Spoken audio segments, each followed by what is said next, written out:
Olá, povo de Deus, terça-feira da 25ª semana do Tempo Comum, 22 de setembro de 2020.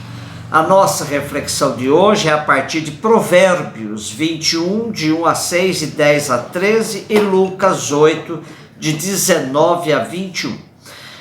A nossa semana será pautada por dois livros sapienciais, Provérbios e Eclesiastes.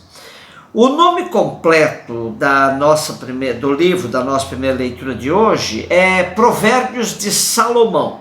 Embora se atribua a sua autoria a Salomão, que tinha fama de sábio, o que esse livro nos oferece é um apanhado da doutrina sapiencial israelita, ou não israelita também, recobrindo um espaço de vários séculos.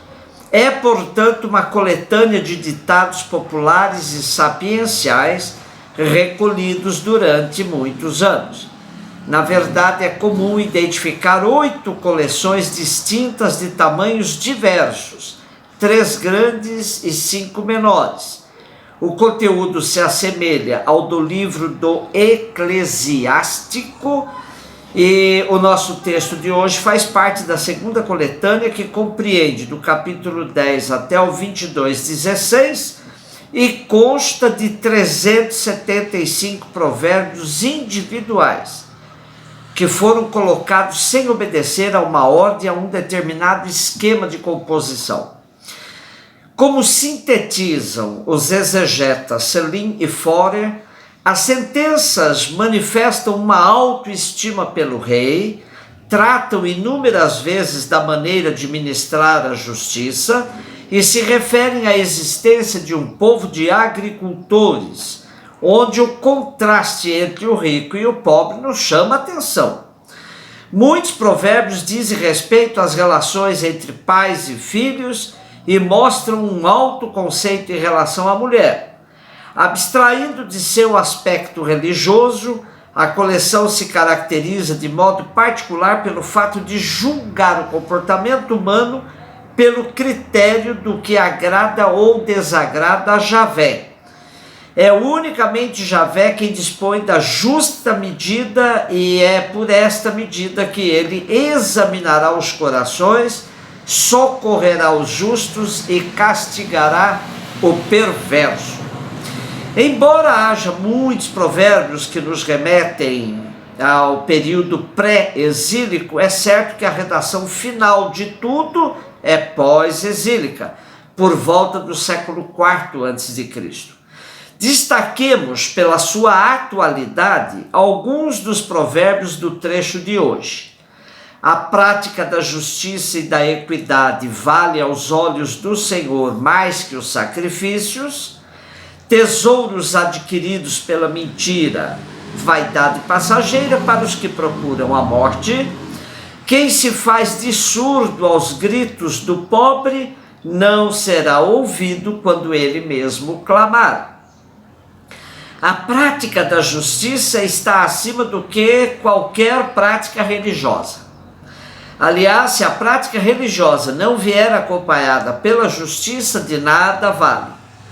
Enriquecimento ilícito só serve para conduzir a pessoa à morte, pois alimenta a sua vida com uma vaidade que não tem consistência alguma. E ser indiferente frente à realidade social que gera pobres e miseráveis vai merecer da parte de Deus também a indiferença quando ele precisar.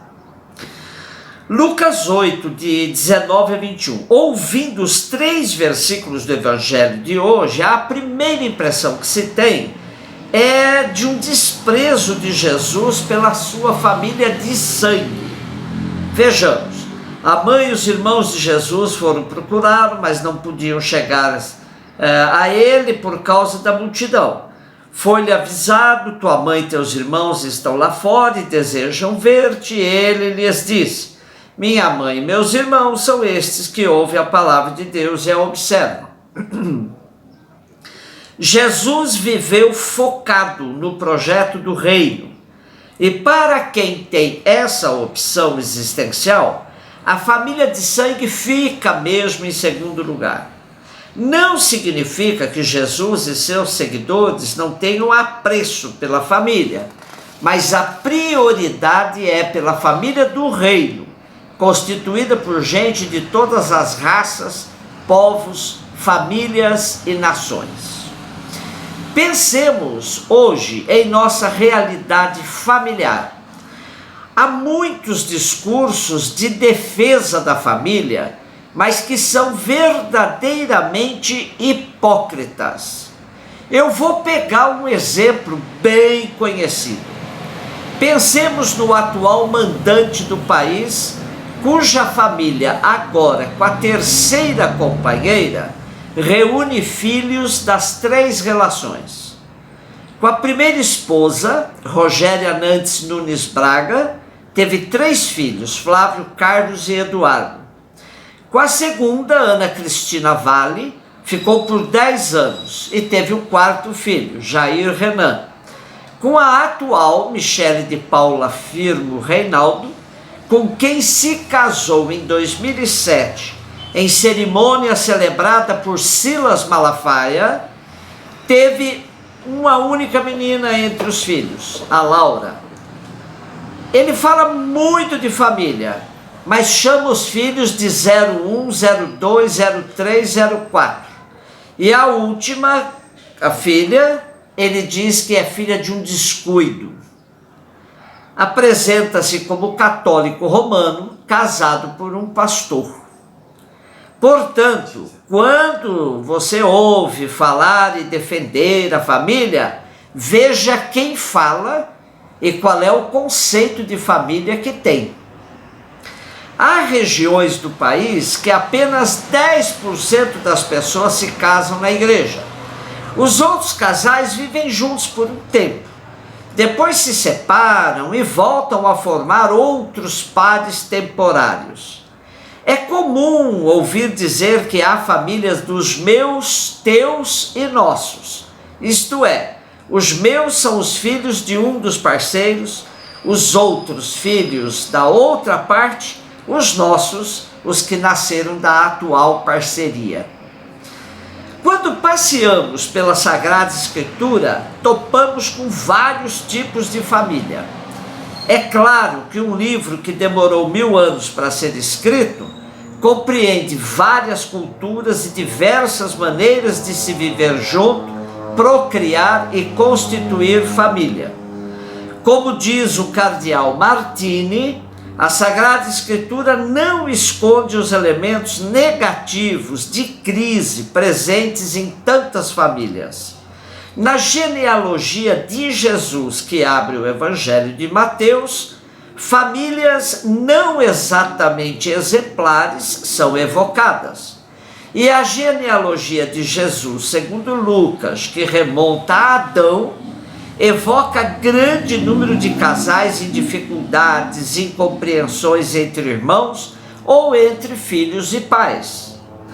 O primeiro casal em crise é Adão e Eva, que não apenas se desentendem, mas se acusam mutuamente e um atribui ao outro a responsabilidade pelo pecado.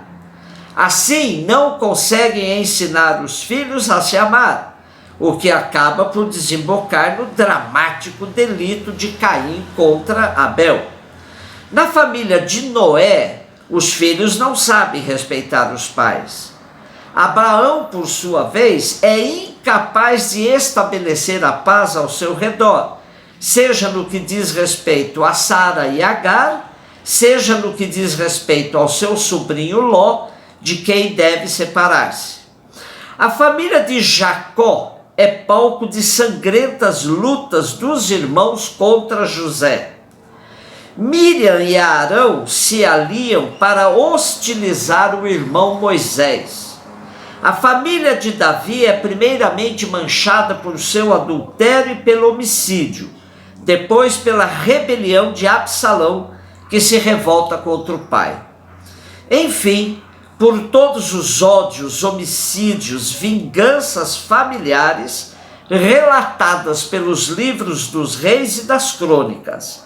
E há ainda as desventuras de Tobias e de Jó, com as respectivas esposas. O cardeal Martini afirma ainda que, junto de todas essas famílias em dificuldades, devemos incluir também a família de Jesus, que não deixa de passar por momentos de crise. Basta lembrar o sofrimento de José, que a certa altura quer repudiar secretamente Maria, e a incompreensão de Maria e José sobre a vocação do filho de 12 anos, quando esse se demora no Templo de Jerusalém. Portanto, cada vez que falarmos de família, deixemos o romantismo de lado e sejamos francos. Família é um prato difícil de se preparar, mas é a forma que encontramos para dar continuidade ao projeto de Deus, colaborando com a sua obra da criação. Um beijo no seu coração.